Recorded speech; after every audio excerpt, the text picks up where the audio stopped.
Welcome back to the Wokingham Property Podcast. Matt and I are here today with Tom from Mortgage Tribe. So welcome, Tom. If you want to give us the quick overview of who you are, who Mortgage Tribe are, and what you do. Yeah, sure. So I've been a mortgage advisor for 14 years now, which feels mental. Mortgage Tribe's been around for about 2 years now, so we work really closely with a lot of the avocado agents. We're based in Bracknell, share an office with the avocado guys. And yeah, just sort of looking to help where we can, and we come on these sort of podcasts and help the lettings guys out as well with sort of market projections and that sort of thing, and always happy to help when you guys want us to. Nice, awesome. Lovely, thank you. I'm always, you give us the weekly updates of rates and what's going on in the market, which is super useful for us just to have a sort of headline view of what's going on. And I was keen to talk to you about what's going on in the world currently and how that looks from a mortgage perspective. Obviously, we've got global conflicts now going on, and I'm seeing a lot of headlines about mortgage rates this, mortgage rates that. So I'm curious, when something big in the world happens, like a COVID, like when we had the 2022 conflict, and now we've got the stuff happening now, what do you think about from a mortgage perspective? What are you looking at? What rates are you looking at? How are mortgages affected? Is it directly, is it indirectly? Like what kind of things are you looking at when the world goes a bit mad? I think a lot of it is just mainly sort of getting ahead of sort of the news in terms of predicting what questions I'm going to face from my clients who sort of either got applications pending, or a lot of people who are out in the market at the moment who are thinking about purchasing, and what questions would I want to ask my financial advisor if I saw that this was kind of happening. So obviously none of us can sort of predict the future, but it's just looking at what are the lenders telling us. They normally give us a heads up if they're going to increase rates or pull any products about 24 to 48 hours before. So that gives us a good idea of what's going to happen over the next few days. But rates can change literally within 24 hours. So my phone blows up when the Bank of England changes, let alone something like this. So it's mainly just sort of thinking, what would a client ask me? What would I want to know in this situation? It's kind of like, basically, how's it going to affect my pocket at the end of the day? What is this going to do to my rate? So it's been really interesting, because all I've done when I've spoken over the last sort of 12 months in a good way is talk about rates have come down and down and down in a very straight linear line, which real life doesn't really work like that. There's always some ups and downs in the process. And touch wood, I think this will just be that.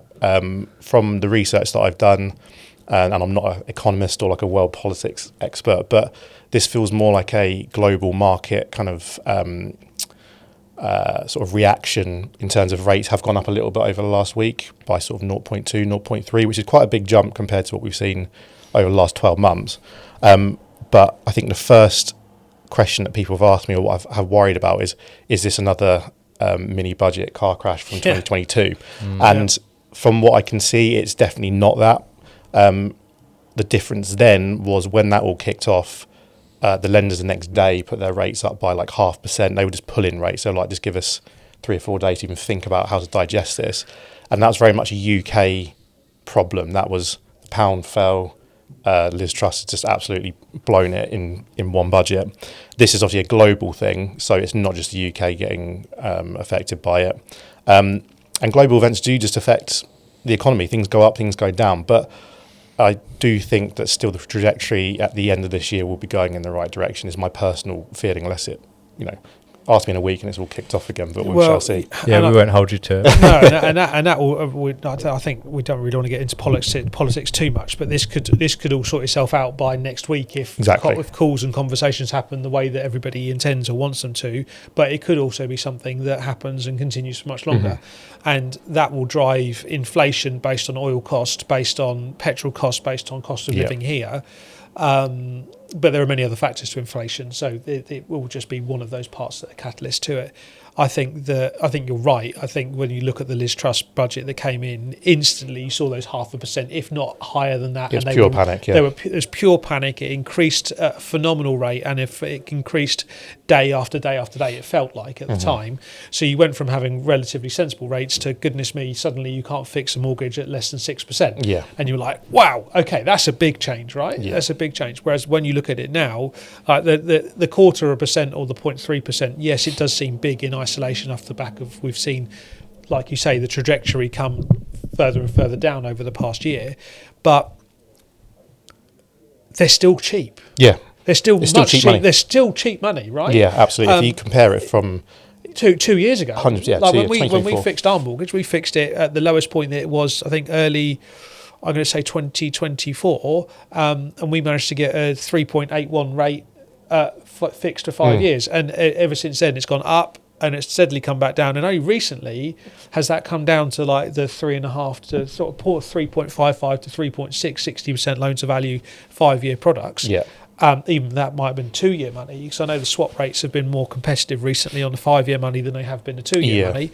So, but I still look at it and go, okay, fine. Like you say, life isn't in a trajectory of constantly up on prices and constantly down on mortgages.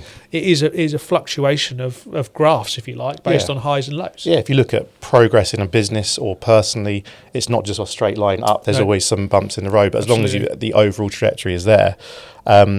So yeah, I'm not sort of feeling any sort of doom and gloom so far. It's not another, like I said, the only other sort of recent, it was about 5-6 years ago now, when COVID happened, that was literally just lenders pulling products. Like, we're not even going to lend until next week, until we know what's going on. Yeah. This is just a very much, it's going up by 0.2%. What will be interesting, if you start seeing lenders like pulling certain schemes, like, they are as generous as they've ever been in my career in terms of how much they'll lend at the moment, especially first-time buyers. Like, Nationwide will lend 6 times income to a first-time buyer at the moment, obviously with T's and C's, but a lot of them do 5.5. It's the best time ever for a first-time buyer to purchase property in terms of how much they can borrow. Yeah. I think if you start seeing lenders say, actually, we're going to withdraw those, I might sort of be a little bit more worried, but we've not heard anything like that so far on this. And what we're 3 weeks into this now, so that's what I would keep an eye out for, and obviously I'll do that for my clients and for you guys as well. But no, the banks want to lend, and I always say this, they need to lend. Like, they are, money comes in, money goes out for savings and for mortgages. That's just how their business works. It's why buy-to-let rates have stayed so low for so long. And everyone wonders why. It's because they had such a poor couple of years in 2022, 2023. They've got to recoup that somehow, and they've got to do it by favourable interest rates, basically. Yeah. Yeah, interesting. And we were talking off camera just about how sometimes the average rates, which are banded around in the headlines, are not actually that useful. They make for a good headline, but if you go into the market, you're not going to look for the average rate, right? You're going to look for the best rate. No, because whenever we source a mortgage, there's about 60 pages worth of rates, and to be honest with you, unless your circumstances are very unique, we're not looking past the first 3 pages really, because fortunately for us, where we sort of operate in Wokingham, Bracknell kind of area where we're based, it's quite sort of affluent, quite sort of large deposits sometimes. Probably very heavily gifted deposits, I'd expect as well. Usually sort of, again, it's a bit of a stereotype, but usually we don't really have issues with credit ratings and that kind of thing, because there are a lot of lenders out there who specialise in subprime lending.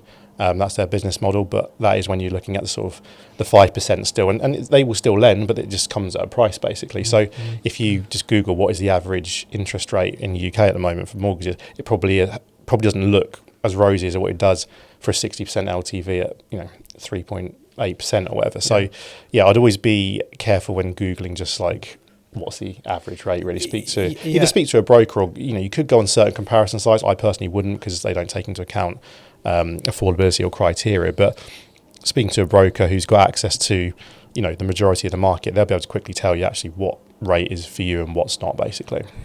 And that whole Dr. Google bit doesn't work anyway. It's like when you got a cough and you put it into Google and suddenly you think you're dying next week. So exactly that the hypochondriac in you takes over massively. But I think anybody looking to try and do that at the moment, chucking into Google or a chat based system and going, what do rates look like and why have they changed so much, will hear some really scary parts, because no one's been talking about rates coming down in the news for the past year. I can't remember seeing a lot of interest, unless you're specifically looking for it.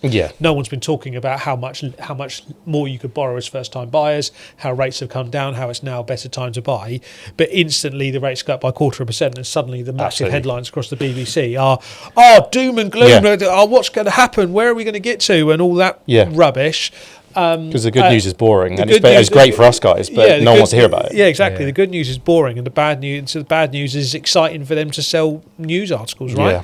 But I think this is where the important part comes into it. If you're only looking to try and understand what Google tells you, or listening to a news outlet somewhere, don't just do that. Yeah. Like, talk to someone like you that's got access to all of those lenders to realise that actually your rate would have always been that, irrespective of whether you are buying now or 3 weeks ago, because it may not have changed based on the lenders who are offering those rates. Yeah, and we can do the calculations as well, because again, it might think, oh God, like the rate's gone up by 0.4%, but when I put that in real terms, that might be £75, £100 a month different, but then we could then say, well, why don't we extend your mortgage term by a year or two so that you're back to where you thought you would be, and let's review it in 2 years' time. Absolutely. Try and bring your term down. So there's just things you can always tweak. It's not just black and white. So again, it's talking to the right people. It's talking to a financial advisor, talking to an estate agent. You know, get a trustworthy estate agent like you guys to sort of tell it as it is, and you know, because you're the guys on the ground who actually see what's going on. So yeah, it's all about getting the right advice from the right people, I think. Yeah, so money is still cheaper than it has been over the past couple of years in isolation. Banks are still happy to lend money. First-time buyers have got fantastic opportunities to borrow more at a lower rate, and the market's still good and houses are still selling. So the world isn't suddenly going to tip on its head because Trump's decided he wants to invade Iran for the reasons he wants to. And in truth, we saw it last week when he said that, we've won the war, right? Like he hasn't. But we've won the war, and suddenly crude oil comes down from £1.20 to 90p or whatever the bit is, and like instantly, like the media and the economists and everybody suddenly go, oh, we're out of the woods now. Trump says we're winning. Yeah, well, I get the impression with him, he likes to get things done quickly, if you know what I mean. So I don't think this will, touch wood, I don't personally think this sort of issue will linger on for months and months and months. No. And, you know, if oil prices come back down again, inflation sort of comes back down, you'll just see that, again, the lenders are very keen to lend, and it's really competitive. Again, if you've got sort of, you know, if you've got a good credit rating, you've got 10, 20, you know, up to 40% deposit, the lenders are so competitive at that sort of stage. I mean, they want to have the headline rate, they want to be getting the most amount of applications in. The only time you'll see them putting rates up out of nowhere for no apparent reason is if they're too busy, and their service levels are just too slow, and they want to get the applications out, because it's really weird at the moment. All the lenders are so quick with their turnaround times, which is quite rare. Normally there'll be a certain lender you're like, I'll avoid them, they'll take 2 weeks to get back to you. All of them are just really streamlined at the moment, so they seem to really got their ducks in a row. A lot of them, like there's a lender I won't mention, who've had the worst CRM sort of application system for about 10 years.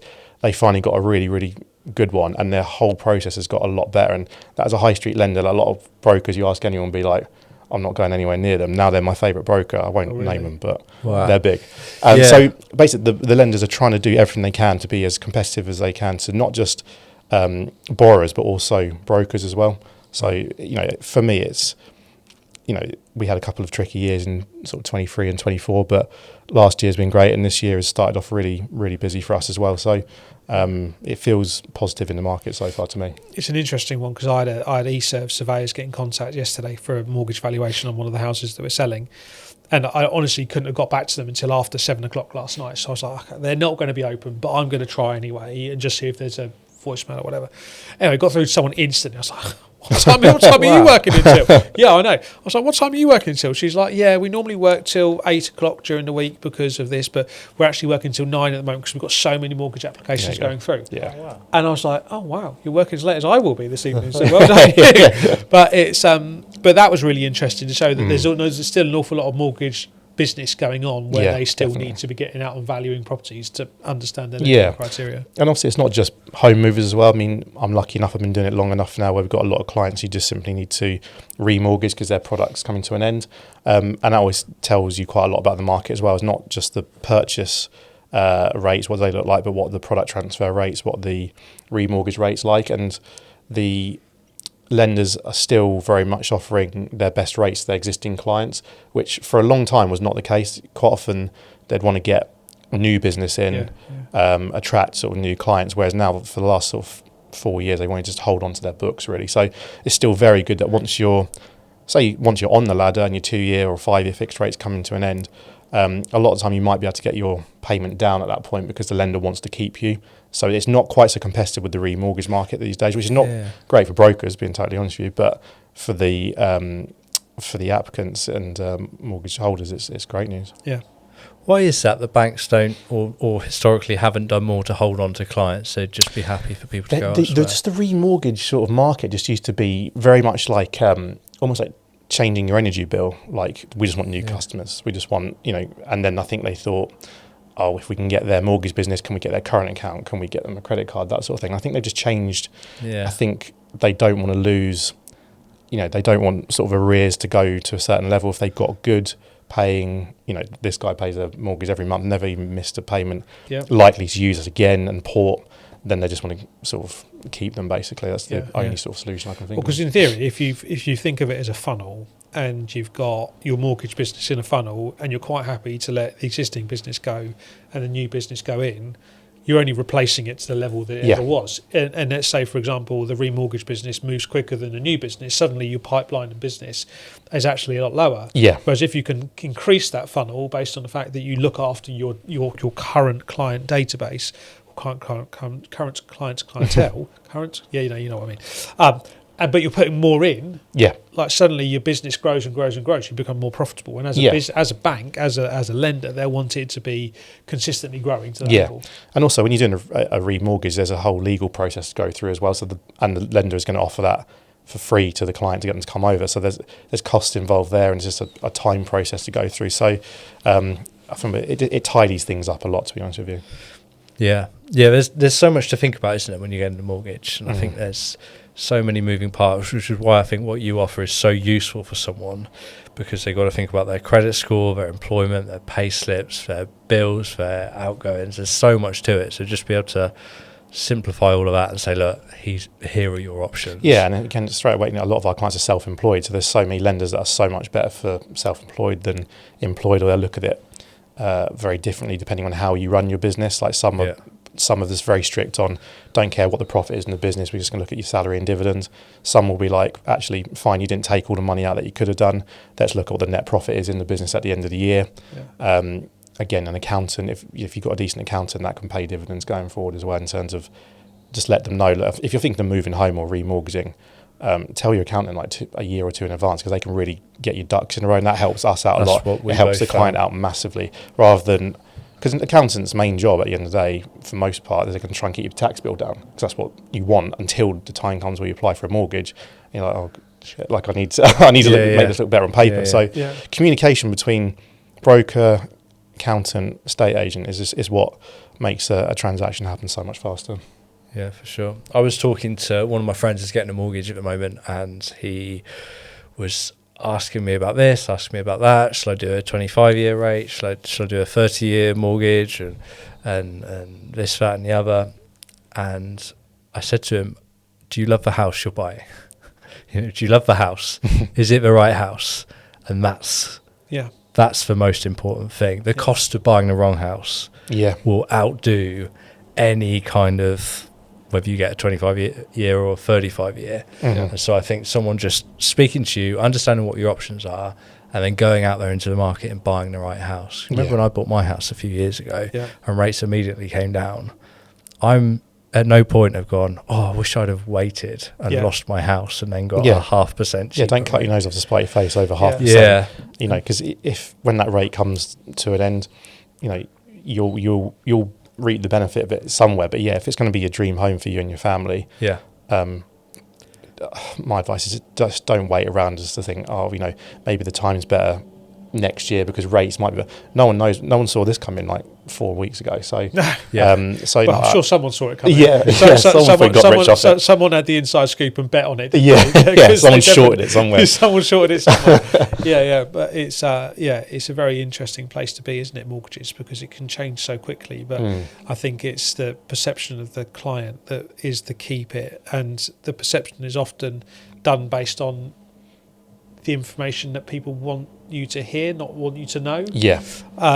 And as Matt quite quite accurately said, when you've got someone like you opposite them to give them that advice, that does help when you've got a choice of lenders to discuss, and also when you've got various different options out there. If you're entrepreneurial, you've got your own business and you've got your own limited company, you need to know how to structure that deal to make sure that it works for you. But likewise, if you're employed and you earn this salary and that salary and bonuses and commissions and all that sort of stuff, it all factors in and everything's 100%. Really important.